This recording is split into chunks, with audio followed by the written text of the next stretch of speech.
Bismillahirrahmanirrahim. Ancaman menunda mandi junub tanpa alasan. Di sini ada dua buah hadis yang telah disortir oleh Syekh Albani dalam mensahihkan hadis-hadis dalam buku ini. Dan sebelumnya kita akan berikan dulu kronologisnya. Dalam Islam ada mandi yang wajib dan ada mandi yang sunnah. Mandi yang wajib itu seperti mandi junub yang akan nanti kita sebutkan insyaAllah tata caranya. Kemudian ada mandi haid dan nifas. Ada mandi Jumat seperti hari ini bagi laki-laki. Ini semua sifatnya wajib. Sementara ada mandi yang sunnah, seperti misalnya mandi pada saat orang mau merawat badannya karena gerah. Ya. Kalau kapan dia niatkan itu untuk merawat badan yang Allah amanahkan, yang tadinya mubah bisa menjadi sunnah. Jadi bisa menjadi pahala. Dan ini pernah saya titik beratkan Bapak Ibu sekalian kalau masih ingat. Kita bisa mengubah sesuatu yang mubah menjadi sunnah apabila kita niatkan itu. Makan itu mubah. Mubah artinya dikerjakan tidak berpahala, ditinggalkan juga tidak berdosa. Minum, kemudian tidur, mandi. Tapi dia bisa berubah menjadi sunnah, berpahala kalau kita niatkan. Misal makan dan minum bukan hanya sekedar menghilangkan lapar dan haus. Tapi Bapak Ibu niatkan ini lapar dan haus datangnya dari Sang Pencipta Allah. Dan saya ingin memberikan hak badan saya yang sudah Allah berikan peringatan itu. Dengan niat itu maka berubah menjadi sunnah. Tidur juga bukan hanya sekedar hilangkan capek. Tetapi memberikan hak badan yang Allah amanahkan. Ya. Maka ini insya Allah berubah menjadi sunnah. Seperti itu kurang lebih. Jadi mandi pun hukumnya mubah bisa menjadi sunnah. Jadi selama ini kan kita tiap hari mandi, selalu mandi. Jadi bukan hanya sekedar ini gerah nih saya harus mandi. Enggak. Memang kita niatkan oh rasa gerah ini datangnya dari Allah. Allah ingin saya merawat badan ini. Maka kita nanti akan merawat amanah Allah. Itulah sebabnya kenapa jenazah yang sebentar lagi juga akan hancur dimakan tanahnya, dimakan oleh tanah badan itu, jasad itu dimandikan. Secara rasional sebenarnya kalau kita pakai akal manusia, dia walaupun dikafani dengan kain kafan baru segala macam, begitu masuk ke tanah, kita aja yang masih hidup kalau tinggal di tanah pasti akan banyak belatung-belatung lah segala macam. Kan bisa saja hancur badan itu. Tapi kenapa dimandikan? Karena memang dikembalikan kepada Sang Pencipta. Badan kan cuma dipinjamkan saja. Maka dibersihkan semua dari kotoran, dimandikan, bahkan sunnahnya menggunakan daun bidara, wangi-wangian dan segala macam. Kalau zaman sekarang pakai sabun, pakai sampo, padahal orang sudah meninggal. Itu semua berarti menandakan memang perlunya menjaga dan merawat apa yang Allah amanahkan ini. Seperti itulah kurang lebih. Tapi ada yang Allah wajibkan. Yang diwajibkan seperti ibu-ibu selesai haid dan nifas. Ya. Dan ini hari terakhirnya sebelum dia aktivitas untuk memulai puasa kalau Ramadan, atau sholat 5 waktunya, atau berhubungan biologis dengan pasangannya, maka dia harus mandi bersih dulu. Ya, itu ada disebutkan dalam surah Al-Baqarah, surah nomor 2 ayatnya 222. Jadi Allah subhanahu wa ta'ala melarang setiap suami untuk menggauli istrinya yang haid sampai bersuci. Dan makna bersuci adalah mandi di sini. Begitu juga dengan mandi junub yang dibahas pada bab ini tentunya. Mandi junub juga hukumnya wajib bagi semua laki-laki dan perempuan. Baik itu dia mimpi, ya, kemudian dia mendapatkan basah. Laki-laki perempuan sama. Jadi mimpi ini bukan hanya laki-laki saja. Karena pernah ada seorang wanita atau sahabat bertanya kepada Nabi SAW mengatakan, ya Rasulullah, sesungguhnya Allah tidak malu menjelaskan yang benar. Dan saya butuh jawabannya.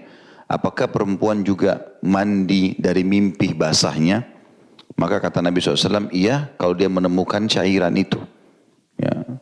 Nah, ini tentu waswas syaitan ya. Kalau orang mimpi biologis dalam mimpinya itu adalah waswas syaitan. Makanya Nabi SAW tidak pernah mimpi junub. Dan tidak harus orang balik itu mimpi. Bisa saja mungkin sudah terjadi perubahan-perubahan. Yang paling dasar sebenarnya dalam bab-bab fikih itu dijelaskan. Kalau orang sudah balik adalah perubahan suara. Gitu kan? Kalau laki-laki mungkin ada kumis ya. Kemudian berubahnya postur tubuh, perempuan mungkin sudah ada payudara dan seterusnya. Ini yang mendasar. Jadi sebenarnya mimpi itu bukan menjadi sebuah target, tapi ada orang yang junub dengan mimpi karena syaitan menunggangi itu tentunya. Tapi jelas hal satunya ini kalau mimpi basah, Kemudian juga kalau berhubungan biologis walaupun tidak klimaks. Kapan kemaluan sudah bertemu dengan kemaluan maka wajib mandi. Sebagaimana Nabi SAW mengatakan kalau sudah bertemu dua kemaluan maka wajiblah mandi. Apalagi kalau sudah sampai biologisnya maksi atau sempurna maka itu lebih wajib mandi. Nah, mandi junub ini bagian dari kewajiban dan bukan pilihan.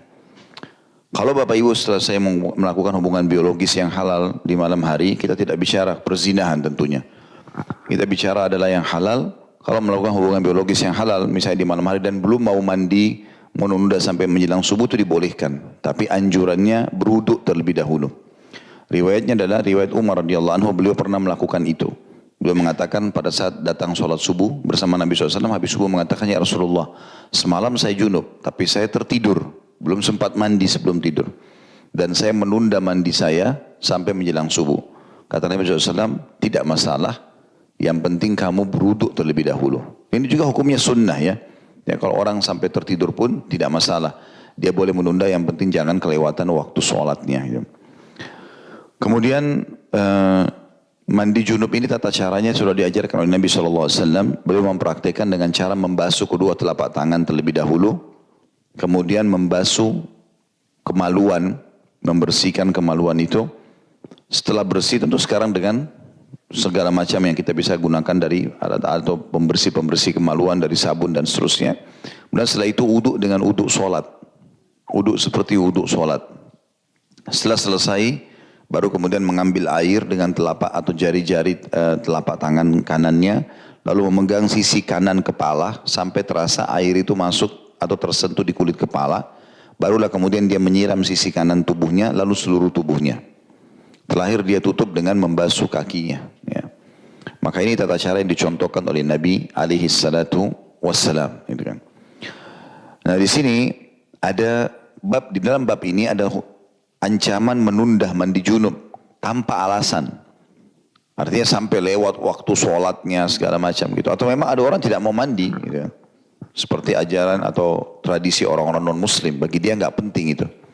Habis biologis mereka langsung beraktivitas, bangun tidur, aktivitas. Mereka tidak pikir masalah. Sementara Islam mengajarkan ada adab-adab dalam masalah ini. Hadis yang pertama yang diangkat oleh penulis di sini. Urutannya 173. Dari awal kita membahas buku ini. Dan ini ada angka 1. Setelahnya berarti hadis pertama dalam bab kita ini nomor 6. Hasan li ghairihi, sudah sering kita sebutkan ini, berarti dia derajatnya menjadi hasan karena didukung oleh riwayat-riwayat lain. Dari Ammar ibn Yasir radhiyallahu anhuma, Ammar sahabat, Yasir juga sahabat. Yasir ini adalah termasuk orang-orang muslim yang pertama mati syahid di Mekah. Dia dengan istrinya Sumayyah namanya. Ya, dua-duanya adalah budaknya Abu Jahal yang dibunuh oleh Abu Jahal gitu. Dan ini keluarga Ammar, anak dan ayah, Yasir juga istrinya, si Yasir Sumayyah, semuanya dijamin surga. Pada saat mereka lagi disiksa di Mekah, Nabi SAW melewat karena belum punya kekuatan, beliau mengatakan, sabran ala Yasir fa inna mau'idakumul jannah. Sabarlah wahai keluarganya Yasir atas siksaan ini, sesungguhnya kalian dapat jaminan surga. Ammar bin Yasir radhiyallahu anhuma, dan kita mengatakan radhiyallahu anhuma karena dia sama ayahnya sahabat, bahwa Rasulullah SAW bersabda, thalathatun la taqrabuhumul malaikah, jifatul kafir, wal mutadammihu bil khaluq, wal junubu illa ayyatawadda. 3 orang yang tidak akan didekati oleh para malaikat. Yang pertama, bangkainya orang kafir. Tentu tidak didekati malaikat berarti tidak ada rahmat ya. Yang kedua, orang yang berlumuran minyak wangi khaluq. Nanti akan ada penjelasan insyaAllah. Dan yang ketiga, orang junub kecuali jika dia berwuduk. Dari tadi saya bilang itu, kalau misalnya kita pun mau tidur, usahakan berwuduk. Ya.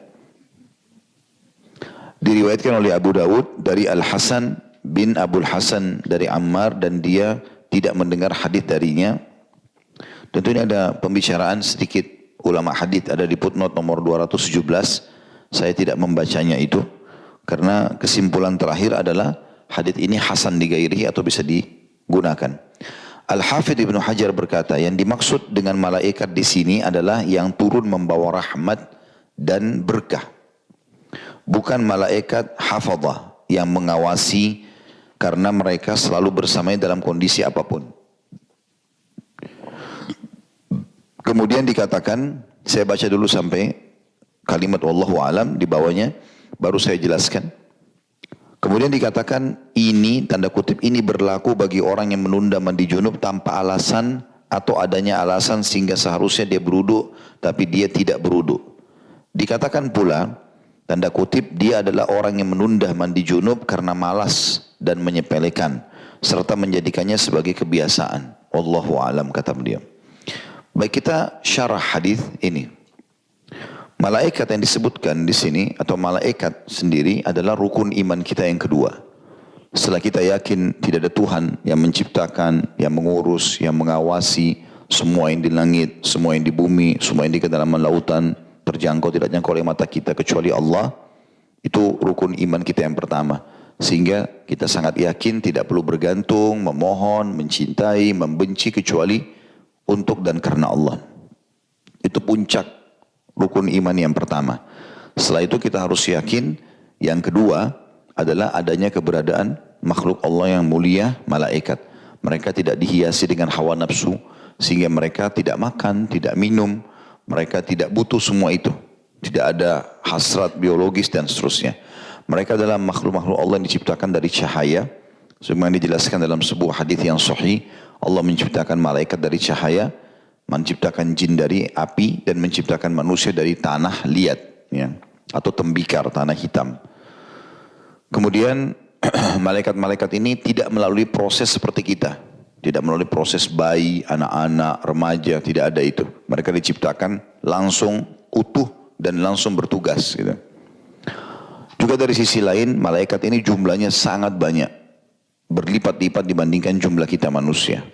Karena setiap manusia, setiap kita itu punya minimal 3 malaikat yang mendampinginya. Ada malaikat di sisi kanan tubuh yang mencatat amal baik, ada di sisi kiri tubuh yang mencatat amal buruk, dan ada yang di sebelah kita, sebelah kanan dari tubuh ini, tapi bukan di pundak. Kalau yang catat tadi amal baik di pundak. Di sebelah kanan kita ada malaikat hafazah namanya. Istilahnya, malaikat penjaga. Dia nanti yang selalu ngingatin kita. Misal contoh, kalau mau rasakan keberadaannya, kalau lagi dengar azan, ada bisikan sholat, misal. Atau ada orang miskin, bantu, ya. Atau ada rasa ibah terhadap orang yang sakit atau apa. Nah itu semua dari malaikat hafazah. Sebagaimana ada pendamping di sebelah kiri tubuh kita, istilahnya qarin, syaitan. Nah ini selalu melawan instruksi dan peringatan dari malaikat itu. Makanya Nabi SAW mengatakan, kalau seseorang di antara kalian terkaget di tengah malam, maka pendampingnya dari malaikat akan berkata, bangunlah, sholatlah. Jadi kalau ibu dan bapak misalnya bangun malam, biasanya ada bisikan dalam hati mau sholat malam, maka itu dari malaikat itu. Maka kata Nabi SAW, syaitan, pendamping dari syaitan akan mengatakan, tidurlah, malam masih panjang. Nah kira-kira biasa ikut siapa? Saya sudah bisa tangkap dari senyuman-senyuman ini, pasti ikut yang sebelah kiri. Baik, intinya kedua makhluk ini ada. Makanya Nabi SAW mengatakan juga dalam sebuah hadis, kita semua, bukan kalian, Nabi bilang, kita semua. Nabi pun masukkan diri beliau SAW, punya pendamping dari malaikat, punya pendamping dari syaitan. Maka sahabat pun heran dan mengatakan, ya Rasulullah, Anda pun ada pendamping dari syaitan? Kalau malaikat umum, Nabi ditemani oleh malaikat. Maka Nabi SAW mengatakan, iya, tetapi Allah telah memberinya petunjuk sehingga dia tidak menyuruhku kecuali kebaikan. Jadi khusus yang mendampingi Nabi itu telah dikasih petunjuk. Kalau kita belum. Gitu. Makanya kita masih sering tergoda, seperti itulah. Tetapi kita tidak perlu merasa qarin ini adalah sosok yang menakutkan atau kuat. Dia sangat lemah. Dia hanya bisa membisikkan saja. Dia tidak akan bisa menjelma, mencekik kita segala macam. Seperti sering digambarkan oleh orang sering nonton film horor atau yang seperti yang semirip dengan itu. Pasti syaitan itu bisa besar, mengganggu orang segala macam. Kalau itu benar, Bapak Ibu nggak bakal duduk di sini sekarang. Pasti leher kita semua dibelenggu sama mereka. Semua manusia dijadikan budak. Karena mereka bisa lihat kita, kita nggak bisa lihat mereka gitu kan. Tetapi tidak benar semua apa yang digambarkan itu. Sampai kata Nabi SAW, kalau seseorang di antara kalian mengucapkan Bismillah, maka syaitan di sebelahnya mengecil seperti lalat. Jadi sangat kecil, sangat lemah. Makanya Allah bilang juga, inna kaida syaitani kana dha'ifa. Sesungguhnya tipu daya syaitan itu lemah. Ibu-ibu bahkan lebih kuat dari syaitan. Karena Allah bilang tentang perempuan, inna kaidakunna azim. Sesungguhnya tipu dayanya wanita itu besar. Sementara Allah bilang tentang syaitan, inna kaida syaitani kana dha'ifa. Jadi kalau ibu mau sesuatu, ibu akan atur cara supaya dapat target itu. Mungkin syaitan tidak punya ide itu. Tapi jangan tersinggung, ini firman Allah soalnya. Itu global, dijelaskan secara global, ya. Dan itu bukan sifat individu, global. Intinya, teman-teman sekalian, ada pendamping kita dari malaikat. Berarti kalau setiap manusia punya 3 pendamping malaikat, di hari sekarang jumlah populasi manusia 7,5 miliar. Berarti jumlah malaikat berapa?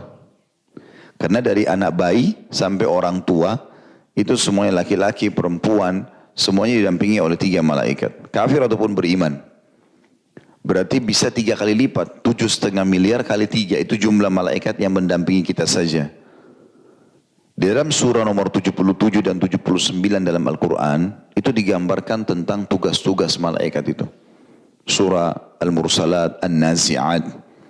Bagaimana tugas-tugas malaikat itu banyak. Mereka lah yang menggantikan siang malam. Mereka yang mengatur musim. Kayak itu musim dingin, musim hujan. Mereka yang mengatur semua. Ini nggak mungkin langit tiba-tiba gelap di malam hari. Paginya terang seperti ini. Kalau nggak ada yang atur itu. Allah subhanahu wa ta'ala yang menentukannya dan menciptakan malaikat yang merealisasikan, menjalankan itu. Ya, termasuk malaikat-malaikat yang disebutkan dalam hadis Bukhari yang datang untuk meniupkan ruh di rahim perempuan, gitu kan. Kalau sudah berumur 4 bulan, maka di 4 bulan itu bayi sudah ada, janin sudah ada ruhnya. Maka dia menanyakan kepada Allah, kata Nabi SAW, kalau sudah berumur 4 bulan, maka malaikat akan diutus oleh Allah. Lalu dia bertanya, ya Allah, tentang umurnya, tentang ya takdirnya, dia baik, dia ini orang baik atau orang buruk, gitu kan. Ajalnya ditentukan semua. Kemudian juga ada malaikat yang mengurus lautan. Populasi-populasi ini bukan cuma manusia, ada populasi hewan-hewan. Sampai sekarang ayam nggak pernah habis, ikan nggak pernah habis. Siapa yang atur semua ini? Ya, kita bukan seperti orang ateis yang tidak yakin ada Tuhan sehingga kita mengatakan itu alami terjadi. Enggak mungkin. Masa rumah ini ada tidak ada yang bangun? Masa lampu ini bisa nyala nggak ada yang nyalain? Kan tidak mungkin. Masa meja ini ada di sini tanpa ada yang buat dan tanpa ada yang nata? Kan tidak mungkin. Apalagi itu alam semesta yang begitu luas itu. Maka ini sudah cukup untuk membantah pemikiran orang-orang ateis itu. Nah, malaikat-malaikat ini banyak sekali, termasuk juga ada yang mencabut ruh, ya. Dan malaikat-malaikat ini bisa terganggu, selain jumlah mereka yang banyak, bisa terganggu seperti apa yang mengganggu manusia dari bau-bau yang tidak sedap. Makanya Nabi SAW mengatakan sungguhnya para malaikat terganggu dengan apa yang mengganggu kalian. Ya, kenapa hikmahnya kita kalau mau sholat pakai siwak, ya, berarti bersihkan bau mulut. Karena kita kan salam pada saat mau habis sholat, Assalamualaikum warahmatullah, itu ke siapa salamnya? Malaikat yang di kanan, Assalamualaikum warahmatullah, malaikat sebelah kiri. Kalau yang keluar bau jengkol kan jadi masalah ya. Juga di Masjid Nabawi saya lihat pernah ada satu pelang tertulis menarik itu. Dia menyinggung tentang masalah rokok gitu ya. Mohon maaf saya bahasakan, saya tidak tahu di sini ada merokok atau tidak. Tapi itu di Masjid Nabawi kalau yang ngerti bahasa Arab ditulis, saya pernah baca itu. Wahai saudaraku para perokok, sadarilah jangan kau sakiti saudaramu muslim yang lain dengan bau rokokmu dan juga para malaikat Allah. Karena Masjid Nabawi, masjid mulia, masih banyak malaikat di sana. Maka diingatkan itu. Lalu ditulis hadisnya.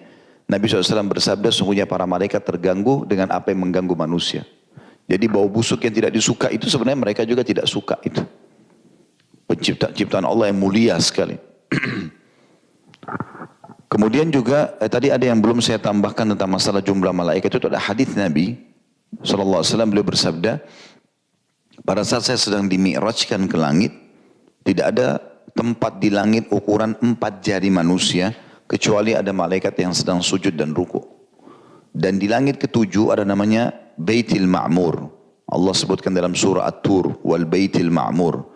Itu sebagian pendapat ulama mengatakan kemungkinan dia sejajar dengan Ka'bah. Intinya ada di langit sana, kata Nabi SAW dalam hadis Bukhari, setiap hari ada 70.000 malaikat yang tawaf. 70.000 dan tidak akan pernah kembali lagi. Maksudnya sudah selesai Allah binasakan, Allah ganti dengan malaikat-malaikat yang baru. Kalau setiap hari 70.000 kali dari awal diciptakan langit dan bumi, berapa banyak jumlah mereka. Makanya Nabi SAW juga ingatkan, malulah kalian dengan makhluk Allah, maksudnya malaikat, yang tidak berpisah dengan kalian kecuali kalian lagi melakukan hubungan biologis atau kalian lagi di WC. Mereka terus ada gitu. Dan Nabi SAW memberikan contoh tentang bagaimana sih malaikat itu kehadirannya dan apakah dia bisa melihat kita. Maka Nabi berikan gambaran itu pada saat menyebutkan keutamanya Uthman bin Affan radhiyallahu anhu. Nabi SAW pernah lagi duduk di dalam sebuah kebun sambil ngerendam kaki beliau. Karena lagi musim panas biasanya untuk mendinginkan badan, Nabi rendam kakinya di air dingin. Gitu ya. Ya terbalik mungkin kalau di musim dingin pakainya air panas gitu. Pada saat itu musim panas, Nabi SAW masuk di kebun, kemudian merendam sambil menggulung baju beliau sampai di atas lutut. Ada penjaga pintu namanya Abu Musa al-Asy'ari radhiyallahu anhu, penjaga pintu gerbang. Abu Bakar datang, lalu pamit, sampaikan ke Rasulullah SAW, saya ingin masuk, bisa nggak duduk ngobrol sama beliau? Abu Musa bilang, tunggu sebentar. Masuklah Abu Musa mengatakan, ya Rasulullah, Abu Bakar datang, izin mau duduk bersama anda. Kata Nabi SAW, izinkan dia masuk dan jaminkan bagi dia surga. Artinya dia bisa, nanti ini Abu Bakar ini dapat jaminan masuk surga tanpa hisab. Abu Bakar pun masuk dulu di sebelah kanan Nabi SAW, ngikutin apa yang Nabi buat. Jadi gamisnya itu digulung sampai ke lutut. Batas aurat laki-laki itu. Lalu kemudian tidak lama setelah itu datang Umar bin Khattab, pamit juga kepada Abu Musa, sampaikan ke Rasulullah SAW, saya ingin masuk. Lalu Abu Musa pamit, Nabi SAW mengatakan izinkan dia masuk, sampaikan dia juga akan masuk surga dan dia termasuk orang yang mati syahid.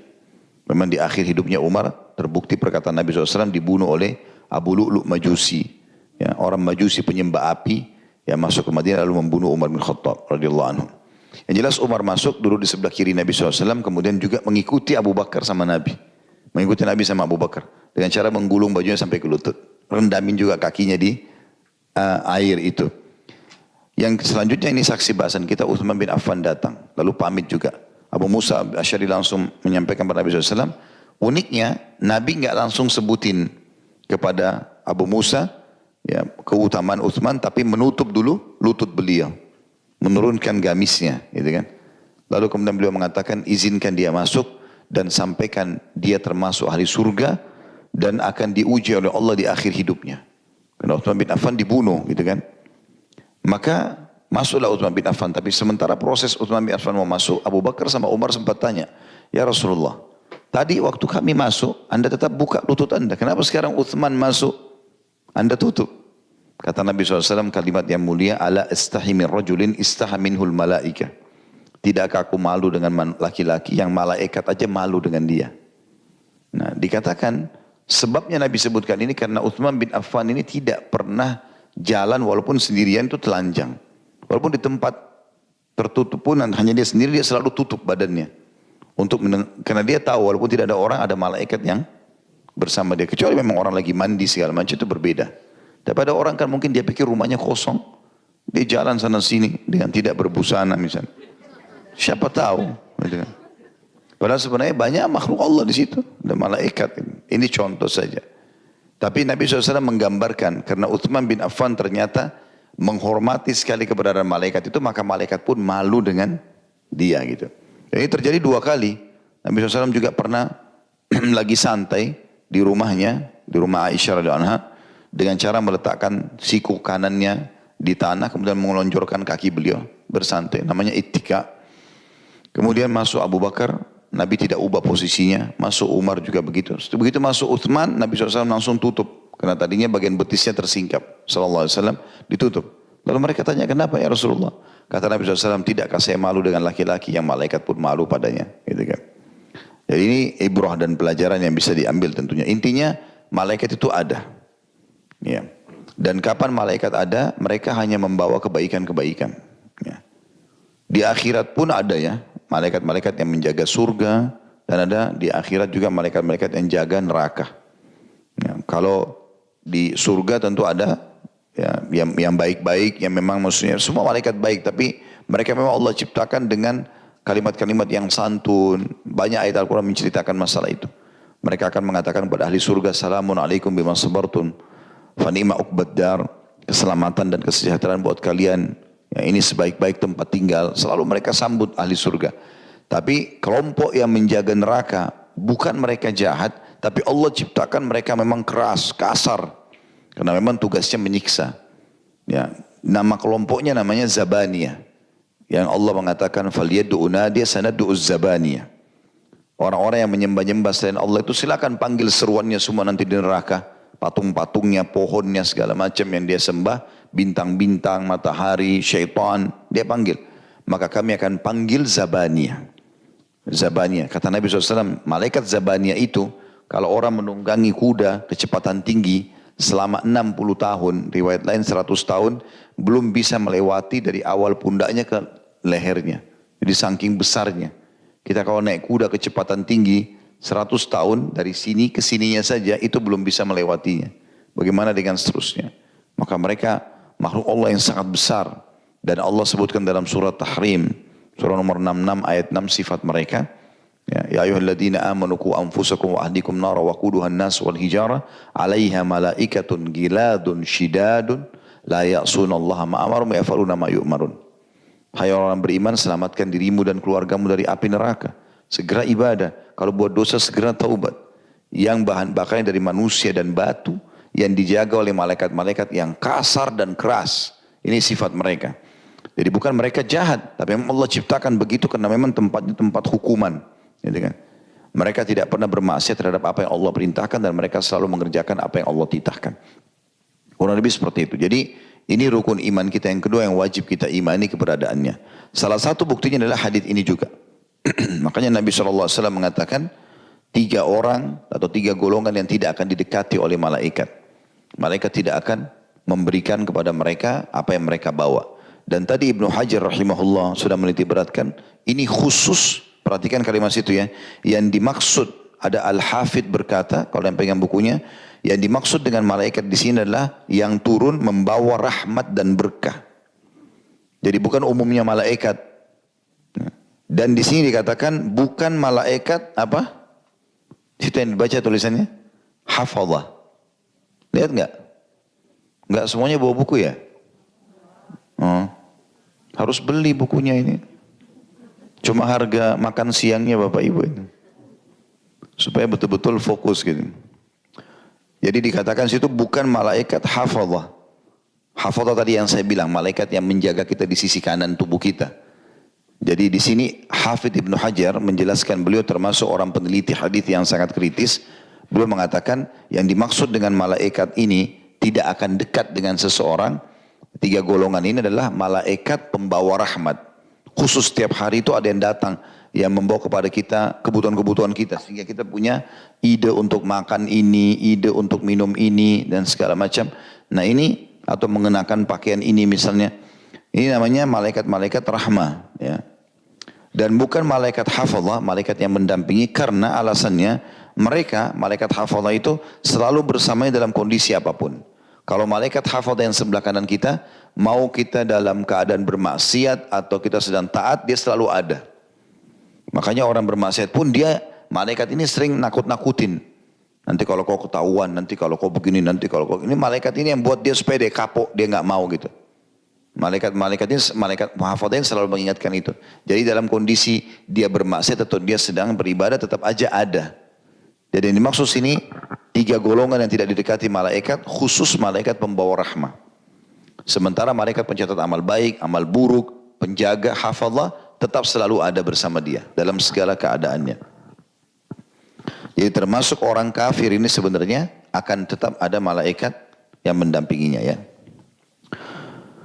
Itu yang pertama yang kita bisa ambil dari hadis ini tentang potongan kalimat thalathatun la taqrabuhumul malaikah. 3 golongan yang tidak akan didekati oleh malaikat. Baik, Kemudian kita masuk lagi ke penjelasan yang kedua. Manfaat yang kita ambil kedua adalah dikatakan oleh Ibnu Hajar, ini berlaku bagi orang yang menunda mandi junub tanpa alasan atau adanya alasan sehingga seharusnya dia berwudu tetapi dia tidak berwudu. Maksudnya, kalau Bapak Ibu sudah sampai padanya informasi ini, kayak sekarang kan kita pelajari nih, dianjurkan kalau habis berhubungan biologis, kalau mau mandi langsung lebih baik. Tapi kalau dia mau tunda, minimal dia berwudu. Kalau sudah tahu hukumnya, baru dia sengaja tidak mau melakukannya, disitulah saatnya nanti malaikat tidak mendekat dia. Ya.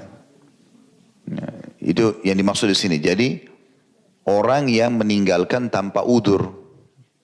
Tapi kalau misal orang lupa, dia habis biologis, dia ngantuk, dia tidur, dia lupa. Dia tidak sengaja, atau tidak ada air memang. Gitu kan? Itu pun kalau tidak ada air, misalnya lagi kering, dia boleh tayamum. Ya. Jadi yang punya udur-udur seperti ini gak masalah. Tapi kalau orang tidak ada udur, dia habis biologis, dia masih duduk sama pasangannya, masih ngobrol, dia bisa kamar mandi, apalagi kamar mandi dalam kamar, gak mau wudu.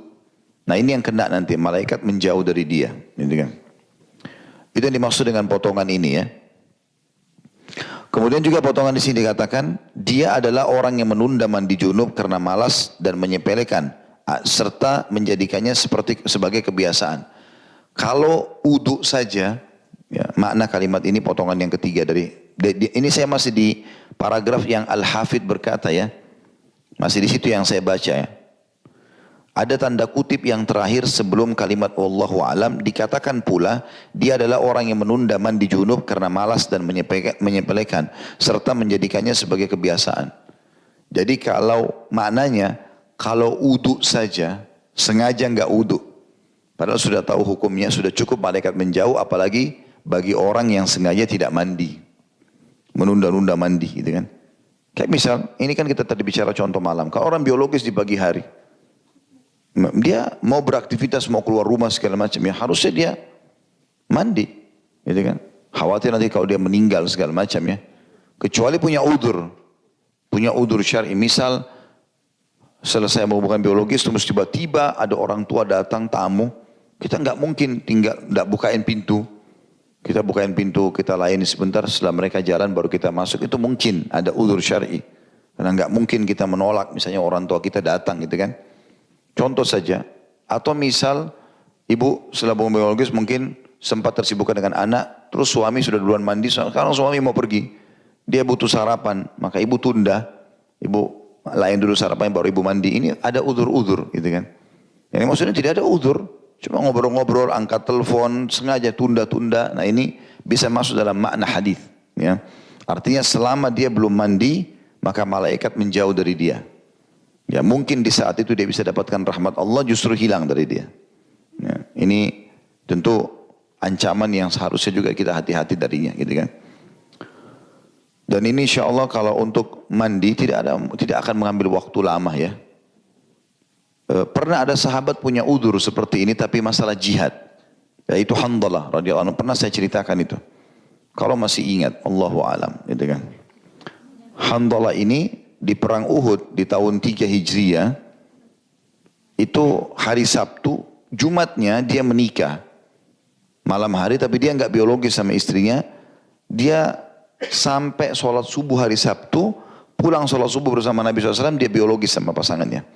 Dalam keadaan junub, belum sempat melakukan aktivitas lain setelah junub itu, tiba-tiba lewat di depan rumahnya penyuruh Nabi SAW.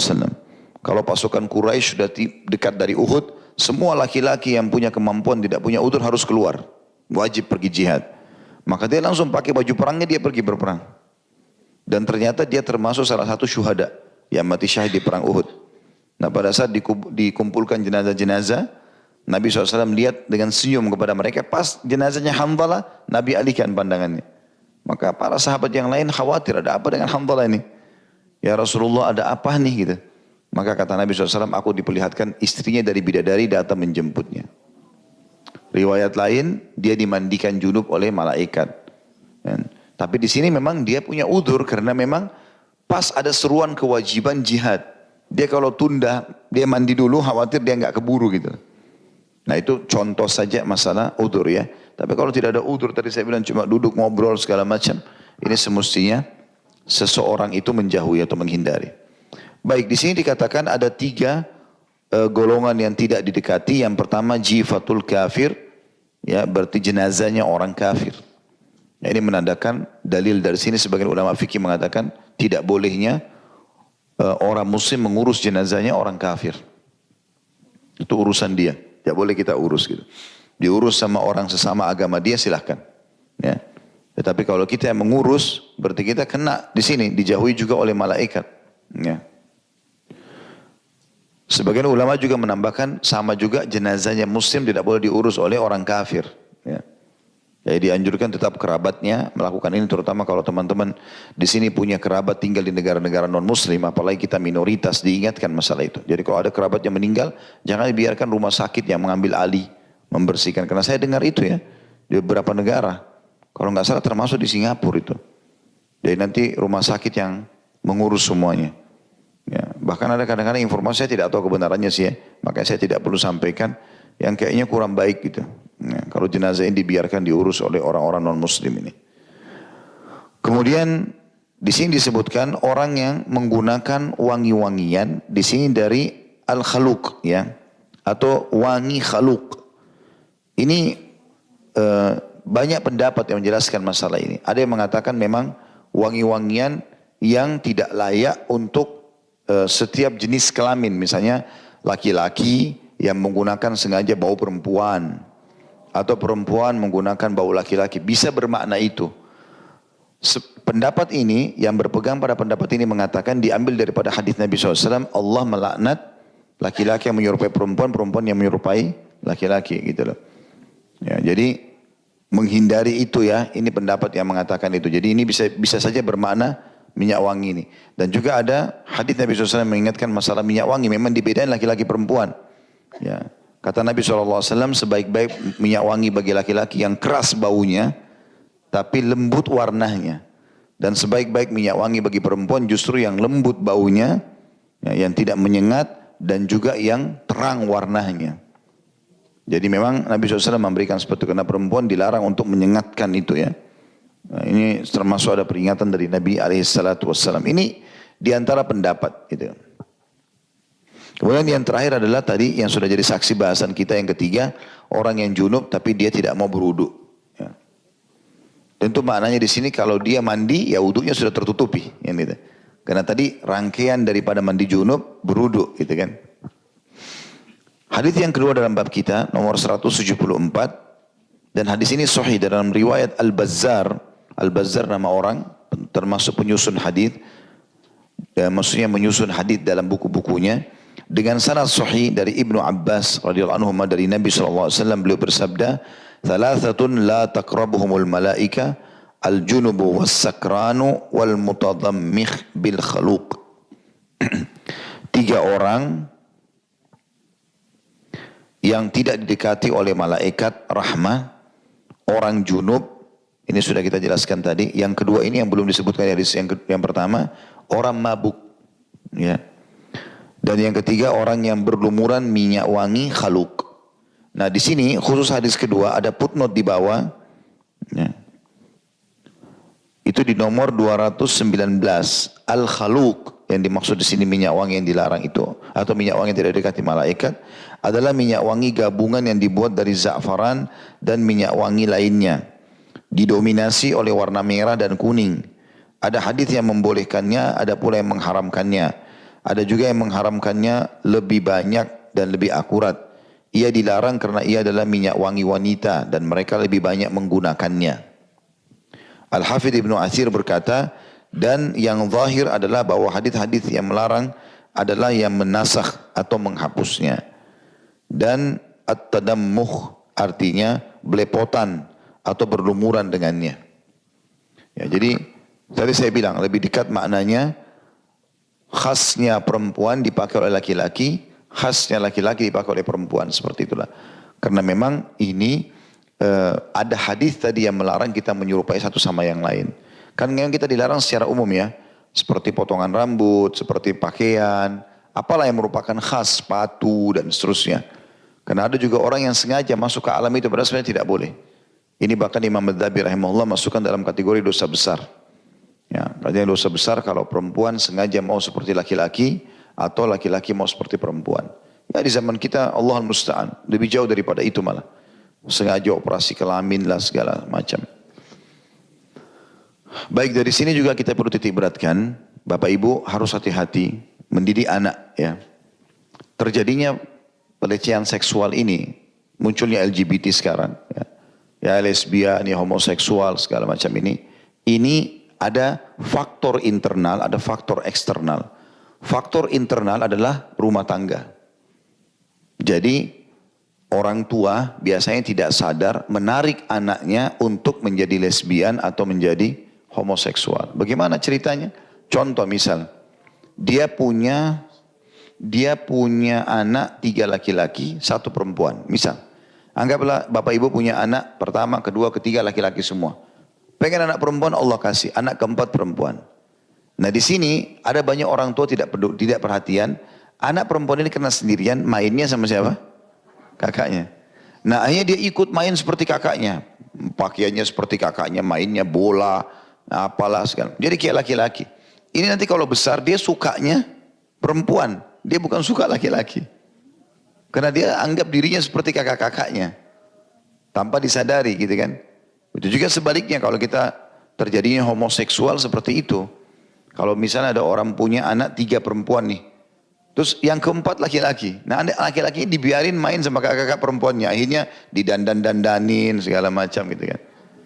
Jadi dia tumbuh dia rasa dirinya perempuan. Nah ini kesalahan ini nggak boleh, fitrah. Ngerusak fitrah.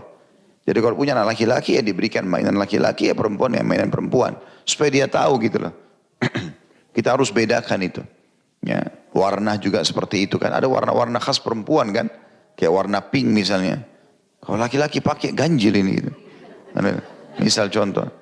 Tapi ada saja subhanallah laki-laki yang kadang-kadang begitu. Nah ini contoh saja.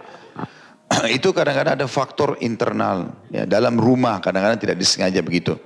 Atau memang dilatih anak laki-lakinya biasa terlalu berlebihan dalam lemah lembut sehingga akhirnya hilang sifat ketegasannya.